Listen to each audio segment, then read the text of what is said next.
Halo, Assalamualaikum warahmatullahi wabarakatuh. Perkenalkan, kami dari kelompok 4 akan menjelaskan materi tentang job, kompetensi, promosi, dan PHK. Nah, di sini saya akan memperkenalkan anggota kelompok kami terlebih dahulu. Yang pertama ada saya sendiri, Ridin Ummiyatul Khairiyah. Yang kedua ada Ahmad Supranoto. Yang ketiga ada Muhammad Rizal. Dan yang keempat ada Cici Anggun Dianita. Nah, pada kesempatan kali ini saya akan menjelaskan tentang materi tentang job, yaitu yang pertama itu adalah ada deskripsi job. Nah, deskripsi job ini adalah suatu catatan yang sistematis tentang tugas dan tanggung jawab suatu jabatan tertentu yang ditulis berdasarkan fakta-fakta yang ada. Penyusunan uraian jabatan ini adalah sangat penting, terutama untuk menghindarkan terjadinya perbedaan pengertian, untuk menghindari terjadinya pekerjaan rangkap, serta untuk mengetahui batas-batas tanggung jawab dan wewenang masing-masing jabatan. Beberapa hal yang ada dalam deskripsi job itu adalah identifikasi jabatan. Identifikasi jabatan ini berupa informasi tentang nama jabatan, bagian, dan nomor kode jabatan dalam suatu perusahaan. Dan yang kedua ada ikhtisar jabatan. Ikhtisar jabatan ini berisi penjelasan singkat tentang jabatan tersebut. Dan yang ketiga, tugas-tugas yang harus dilaksanakan. Dan yang keempat, pengawasan yang harus dilakukan dan diterima. Dan yang kelima, hubungan dengan jabatan lain. Yang keenam ada mesin, peralatan, dan bahan-bahan yang digunakan. Nah, yang ketujuh itu kondisi kerja, yang menjelaskan tentang kondisi fisik lingkungan kerja dari suatu jabatan. Baiklah, selanjutnya spesifikasi jabatan. Spesifikasi jabatan ini adalah persyaratan minimal yang harus dipenuhi oleh orang yang menduduki jabatan agar ia dapat melaksanakan tugas-tugas yang dibebankan kepadanya dengan baik. Spesifikasi jabatan ini dapat disusun secara bersama-sama dengan uraian jabatan, tetapi juga dapat disusun secara terpisah. Nah, beberapa hal yang pada umumnya dimasukkan ke dalam spesifikasi jabatan. Yang pertama, persyaratan pendidikan, latihan, dan pengalaman. Dan yang kedua ada persyaratan pengetahuan dan keterampilan. Dan yang ketiga itu persyaratan fisik dan mental. Analisis jabatan pada dasarnya adalah suatu proses pengumpulan, penelitian, penguraian data jabatan yang tahapannya sebagai berikut. Yang pertama ada tahap persiapan dan perencanaan, dan yang kedua ada tahap pengumpulan data, yang ketiga ada tahap pengelolaan data. Selanjutnya, setiap tahap pelaksanaan dijelaskan sebagai berikut.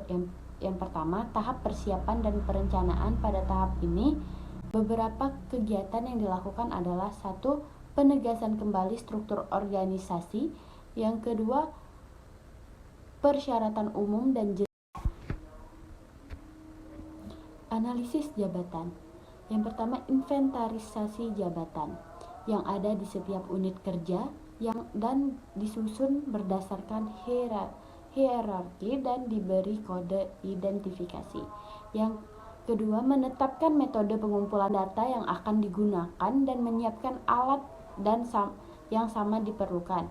Dan yang ketiga, membentuk tim pelaksanaan analisis dan menjelaskan tentang metode yang akan digunakan. Dan yang keempat ada komunikasi dan penjelasan oleh pimpinan perusahaan kepada semua pimpinan unit kerja dan semua karyawan tentang maksud dan tujuan analisis jabatan yang akan dilaksanakan. Baiklah, di sini saya akan menjelaskan tentang pengertian kompetensi. Nah, di sini ada menurut Kraves tahun 2004, kompetensi adalah sesuatu yang seseorang tunjukkan dalam kerja setiap hari. Fokusnya adalah pada saat perilaku di tempat kerja, bukan pada sifat-sifat. Nah, kompetensi yang dimiliki seseorang karyawan secara individual harus dapat mendukung pelaksanaan visi misi organisasi.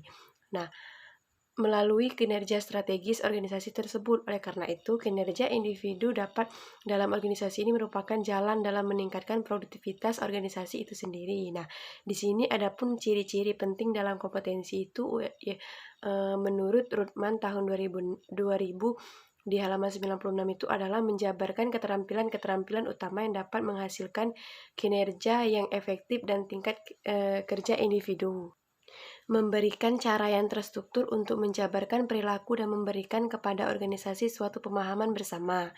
Merupakan dasar bagian seleksi dan pengembangan staf, memberikan kerangka kerja dan fokus yang jelas bagi penarikan kerja, penilaian tinjauan kerja, dan pelatihan serta perhatian yang diutamakan pada kinerja yang mendatang. Nah, adapun di sini klasifikasi kompetensi menurut Milkovic dan Newman tahun 2005 di halaman 164 itu kompetensi diklasifikasikan dalam 3 kelompok. Yang pertama itu personal karakteristik, yang kedua itu visionary, yang ketiga itu organizing spesifik. Nah, yang pertama itu kelompok personal karakteristik. Nah, dalam personal karakteristik ini, karakteristik pribadi ini termasuk dalam integrasi pribadi, kematangan berpendapat, fleksibilitas, dan menghormati orang lain. Nah, selanjutnya itu visionary. Visionary ini merupakan kompetensi yang paling tinggi tingkatannya yang dapat diekspresikan sebagai perspektif global yang dimiliki,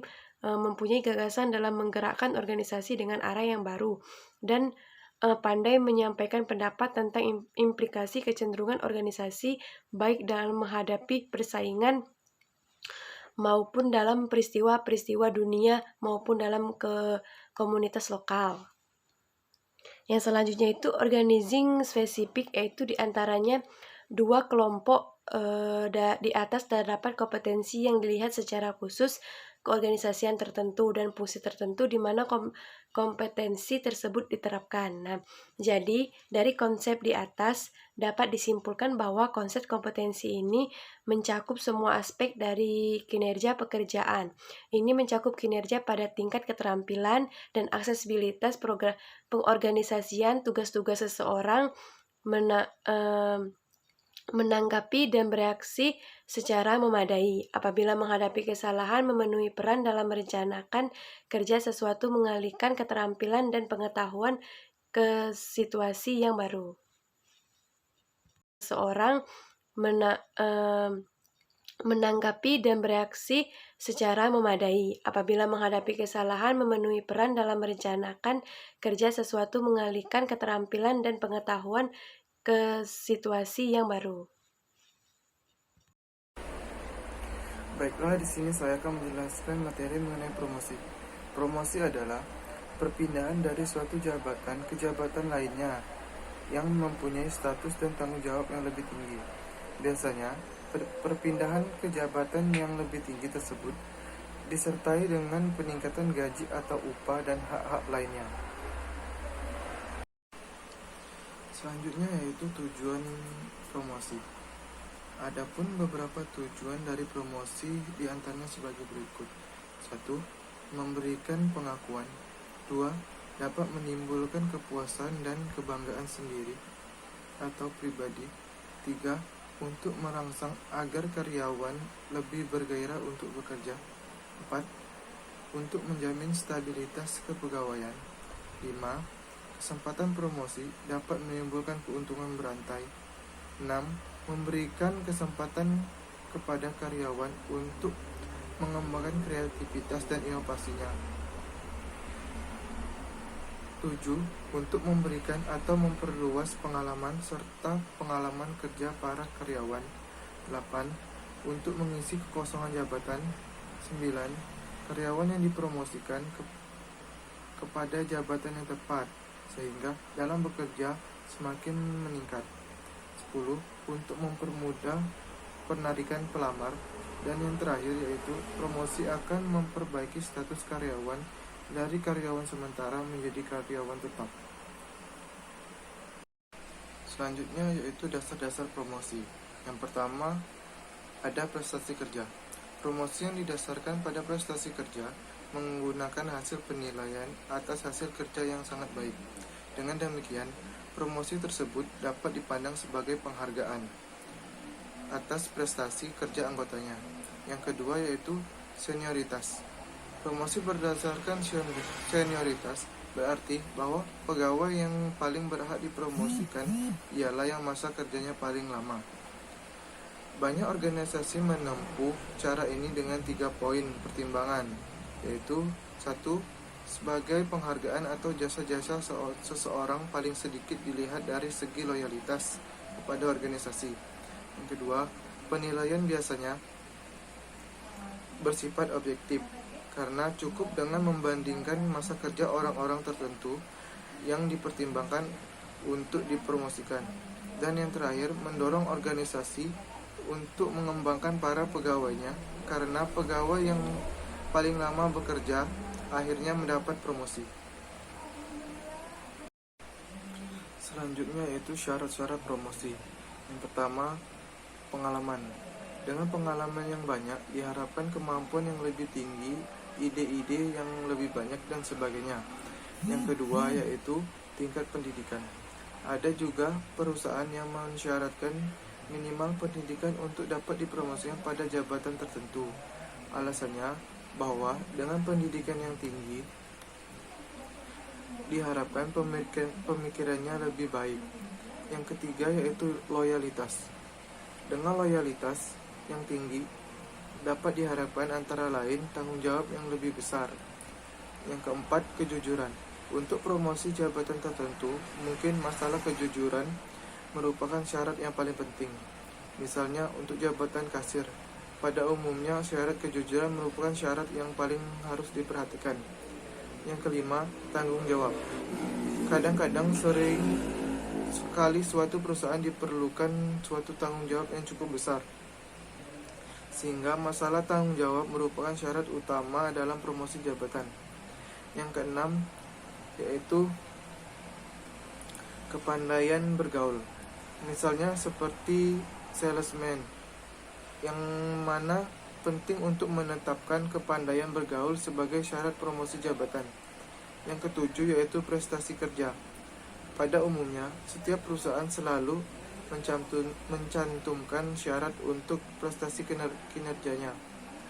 Dan yang terakhir yaitu inisiatif dan kreatif. Untuk syarat promosi jabatan tertentu, mungkin syarat tingkat inisiatif dan kreatif merupakan syarat yang harus diperhatikan. Hal ini disebabkan karena jabatan tersebut sangat diperlukan inisiatif dan kreatifnya. Baik, di sini saya akan melanjutkan pembahasan mengenai pemutusan hubungan kerja atau yang biasa kita kenal atau bisa kita sebut dengan PHK.